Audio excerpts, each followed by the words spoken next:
It is the final full day of debate preparations before Joe Biden and Donald Trump face off. The stage is set, and the two contenders have been readying their attack lines ahead of tomorrow night's CNN presidential debate. Biden has spent recent days sequestered at Camp David getting ready, while it's understood that Trump is taking a more informal approach. Joining me now to discuss is CTV's political analyst, Eric Ham. Good morning to you, Eric. So the countdown is on. How do you imagine each leader is preparing in these final hours for the face-off? Well, we know that there have been very different approaches from both of these men. We know that Joe Biden has been holed up in Camp David, going through debate prep, having people serve as stand-ins for Donald Trump. And we know that Donald Trump has been on the campaign trail attacking Joe Biden and making it seem like this is going to be another reality show that will play out. But of course, we know that there are rules that have been put in place to ensure that doesn't happen. And we know that the Biden team wants to see a substantive debate. The question is, will we actually get that tomorrow night?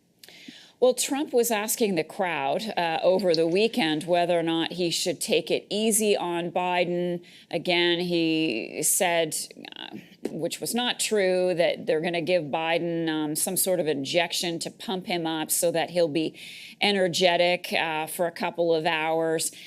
What do you think Trump is going to do? Is he going to show up and be combative, or could he surprise us and come out more prepared and perhaps a bit more measured in his approach to Joe Biden, a bit more serious?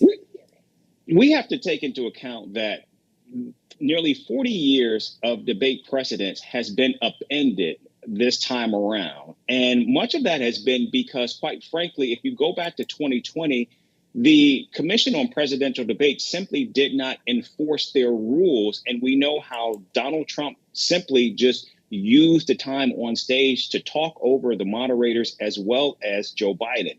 And so what we're seeing play out now is the Biden campaign has put rules in place that many believe will either mute or shackle Donald Trump. The question I think many are going to be asking themselves is, how will Donald Trump break out of this straitjacket that he has been placed in going into tomorrow? We know that his microphones will be muted. We know that there will not be a studio audience. But I do believe Donald Trump is going to make every effort possible to try to throw Joe Biden off of his game, because we have to remember, though the audience will not be able to hear Donald Trump when his microphone is muted, Joe Biden, who will be standing across from him, will. And so I think we're going to see Donald Trump attempt still to try to fluster and throw Joe Biden off during this debate. So the judge lifted Trump's gag order yesterday. So that means he can talk about witnesses in any way he wants, witnesses from the hush money trial. How do you think Trump will use this potentially during the debate? Will he make hay on the fact that he no longer has a gag order in place? I think the only way, or the only reason something like this should come up in the debate tomorrow is if the moderators actually make it an issue. And I think while so much focus has been on Donald Trump and Joe Biden and what we can expect from these two men, I think the two debate moderators are still very much a wild card in this debate. CNN will certainly have the role in basically keeping both of these men in line. But what we know from the Biden team is they want this to focus on issues and policy. The question, I think, which still we don't have an answer to, is will these two moderators actually adhere to that, or will they actually participate in a race to the bottom?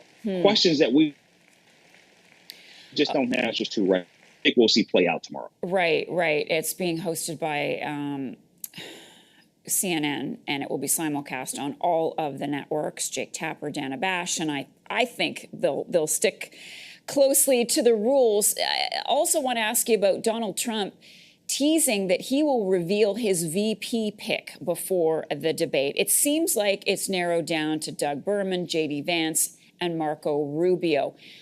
Is he perhaps trying to create a distraction by talking about his VP either before, during, or after the debate take away from what potentially could be a poor performance? Well, I think that would be an interesting moment for Donald Trump to do that. Remember, the debate does focus on Joe Biden and Donald Trump. And so I think it would take away from what we will be witnessing tomorrow if, in fact, he does that. And also, too, I think it basically ends all of the suspense that many people will be watching and waiting to see who this pick will be.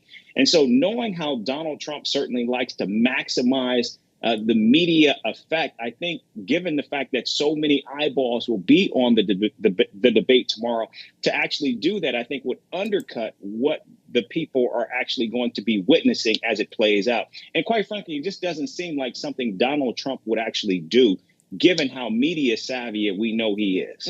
Okay, last question then. With the polls so close, do you think this debate could move the dial? Oh, absolutely. I think both these men are coming with very low expectations. Joe Biden just needs to be able to stay awake and answer the age-old question that he's fit to actually serve as commander in chief. And Donald Trump needs to simply be disciplined and not go off the rails. I think if both men do that, or if one or the other do that, I think we could see a massive distance in the polls already in terms of what we're already seeing play out. Eric Ham for us. Eric, thanks so much. Good to see you this morning. Eric is CTV's political analyst. So Trump and Biden squaring off in their first debate Thursday, tomorrow. And chief political correspondent Bashi Kapelos will be hosting a special edition of Power Play leading up to it. Things begin at 8 o'clock Eastern time. And then you can watch the CNN presidential debate being simulcast right here at 9 o'clock Eastern on CNN and on CTV News Channel and ctvnews.ca.